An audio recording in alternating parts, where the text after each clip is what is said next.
Teachers across Region 6 upped the ante today as they turned out in their numbers outside of the Regional Democratic Council's complex at Vrijmenswerf in New Amsterdam with a loud appeal for an increase in wages. Today marked the 7th day of the nationwide strike action, which was called by the Guyana Teachers Union. As Sir Danraj prepared meals for his colleagues who stood in the sweltering heat just outside of the GTU hall objecting to the 6.5% wage increase, which was announced in the National Assembly last month, he spoke with Channel 8 News. See, while the teachers are outside on the breadline fighting for a bread and butter issue, we are here taking care by cooking a meal for them. As a caring GTU administration, we are here providing meals to the teachers that are out here from since last week, Monday to today, which makes it 7 days. So here we are preparing some nice cook up with chicken for the teachers on outside here protesting. The teacher of prominent cricketers in Region 6 also said, Proud to be a teacher of GTU for 30 years and nothing will stop me. It is my democratic right to stand up against injustice and disrespect by our Honorable Minister.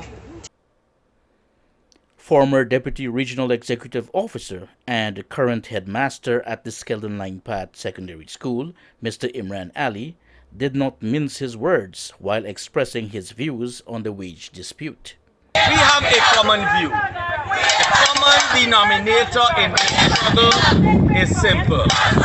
Teachers need at this time an increase in our salary. Our salaries are not livable, and contrary to what the narrative is at this point in time, we are debunking it by saying this gathering, look at this gathering. This is our teachers here are out here because we are in a common struggle. And that is we're simply saying to our employers, we ought to be paid better. Our services, we are contributing equally and of course in many cases above and beyond many other classes of workers when it comes to nation building and the development of this country. Why is it we can't be afforded a livable salary? To our employers, we can fix this.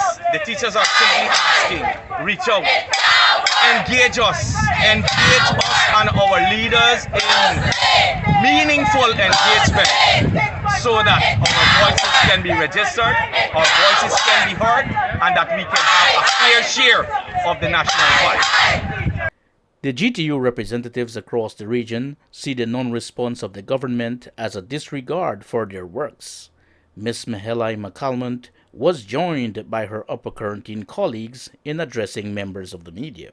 Teachers are out here for a particular reason, and that is the salaries that we're actually receiving. It is not sustainable, and we can actually hear in the background that teachers are saying, give us our pay and let us move from here. We're actually asking for a bargain so that we can come to a bargain that is on the table, and if that is not met, we will still be out here. We're out here, as you can see. I wasn't expecting this. Teachers should not be out here at this point in time. All we were asking for, and all we're still asking for today is that the government meet with us. We deserve to let our voices be heard. If the union can represent us, who will? Collective bargaining is all we ask. What we're out here for is not political. It is about bread and butter. Right now our teachers are struggling. There are teachers who are living below the minimum standard of living. The cost of living is so high, and there are teachers who are suffering. And the narrative out there is that public servants should not be paid better, but we are taking a stance with our union, solidarity for it. Now we have the biggest budget this country has ever seen. Yet still, we cannot hear what is in the budget for public servants. We are not only representing teachers, it is the cry of every public servant. Some public servants are afraid to come out. So we are standing in unison with not only Guyana Teachers Union, but every public servant across this country. And let us understand that our parents are also feeling it, and that is why we have parents in our crowd today. Because our parents are saying, look, our teachers are not in school to teach our children. We are willing to go back to the schools, but all we ask is for collective bargaining. The Guyana Teachers Union is the only legal representation of teachers. So even when the president met with a group of teachers, they did not represent me, because I did not elect them to represent me. Again, just like how we have the representation, or just like how we have elections for the country and the president is elected, just the same way our president, our general secretary, our VPs, and all of these people are elected by us to represent our interests, and we're asking for them, for our government to respect our GTU executive and meet with them. Teachers that have never came out to support anything has come out now because they are barely surviving. They don't have any savings when they are done. I'm calling on our president, I'm calling on our minister to come and bargain with our union. We want you to speak to them. We want you for them to represent us as teachers. And so again, we stand in solidarity with our union. We stand in solidarity with our teachers, because there are teachers that $100,000 per month cannot do anything. Imagine if you have 2 and 3 children, what can you do? Come on. So I am calling and I'm requesting that our president and our minister listen to us. We are people in this country that put you there. We need for you to stand up for us as well. Our concern is our bread and butter. We as teachers, our voices need to be heard.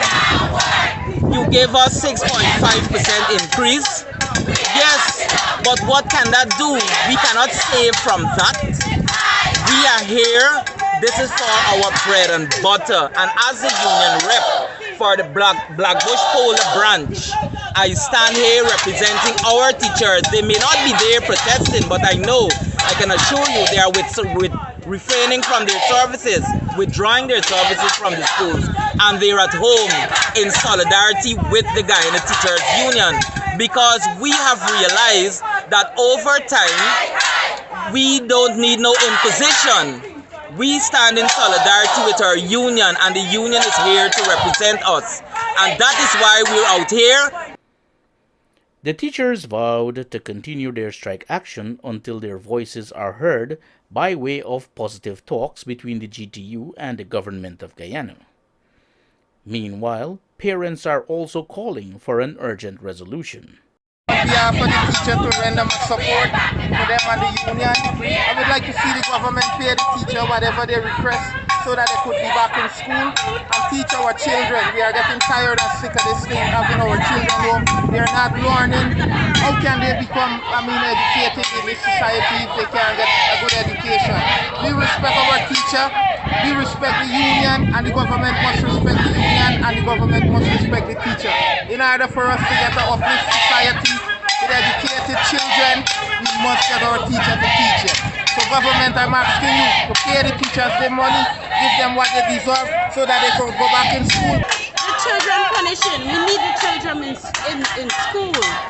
If the president could work with the teachers and let the children go back to school, we appreciate that. We need the children in school. They're suffering. They need the education. And if this continue, the children wouldn't get the education to come out to be what we want them to be. They will do school homing, but that's not enough. We need the teachers back in school. So my president, I'm pleading, I'm asking you, sit with the teachers, let them go back to educate our children more in school. Michael Khan, reporting for Channel 8 News.